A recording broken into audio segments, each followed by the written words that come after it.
Hello, this is Kim. Today I'm going to make my card using Speed Stamps products. I'm using the Cabbage Rose and the Keep Calm set in addition to the 10 grams art stencil. I've cut out a piece of Bristol white cardstock to about 4 by 5 1/4 and going over it with Static Magic to prep it for embossing. I'm going to ink up the Cabbage Rose stamp in Versamark and stamp it into place. And then I'm going to use white embossing powder. Once I heat set that, I've already created a mask for the image. So I'm going to place it over the image and tape the cardstock to the back side of the stencil to hold it in place. And then I'm going to flip it over to tape the stencil down so that I can start stenciling the background. I'm using Dandelion ink and Montego Bay from Sweet Stamps to stencil the background.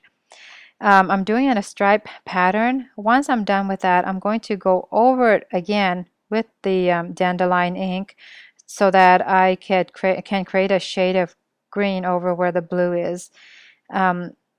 I wanted the color to be more vibrant, so I went over it again with the yellow and blue to make the colors pop. Once that was done, I'm going to color my Cabbage Rose using Zig Clean Clear brush markers. These markers, I find they work very well with Bristol white paper, and I'm just basically going over the base of the leaves with the green and then using the water brush to pull the colors out. Sometimes the water brush gets really saturated with water, and so I have a dry towel right next to me that I would wipe it off as I need to.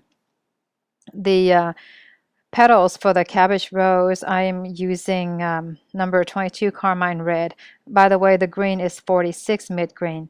So I'm going over the base of the Cabbage Rose petals, and sometimes I go up to the side depending on how much color I think I need.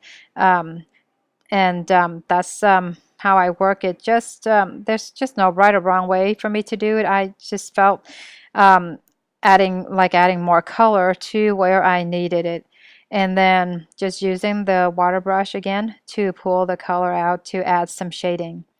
And the center, I'm going to be using number 50 yellow and just going over that.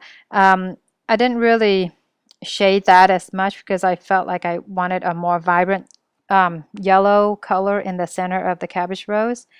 And now I'm going to use the Keep Calm set to make my sentiment. I cut the cardstock about 5/8 by 2 1/4, 2.5 inches, and just freehand the banner. I wanted the sentiment to pop on the card, and so I am using foam tape to do that. The tape was a little bit too wide, so I just trimmed it off and then stick it on there. I'm using Tombow. Oh, I can't even talk today. I'm using Tombow Mono Multi Glue to adhere the card front to my card base. Once that was done, I felt like the card front kind of needed something else to it. So once again, using Tombow's Mono Multi Glue, I'm going to add some sequins to it. I was having such a hard time with the tweezers because I haven't used it in years. So eventually I just used my fingers for it. I just randomly added the sequins to where I felt it needed it. And that's my card for today. I hope you enjoy this tutorial, and you can find all the information on my blog. And thank you so much for watching, and I will see you next time.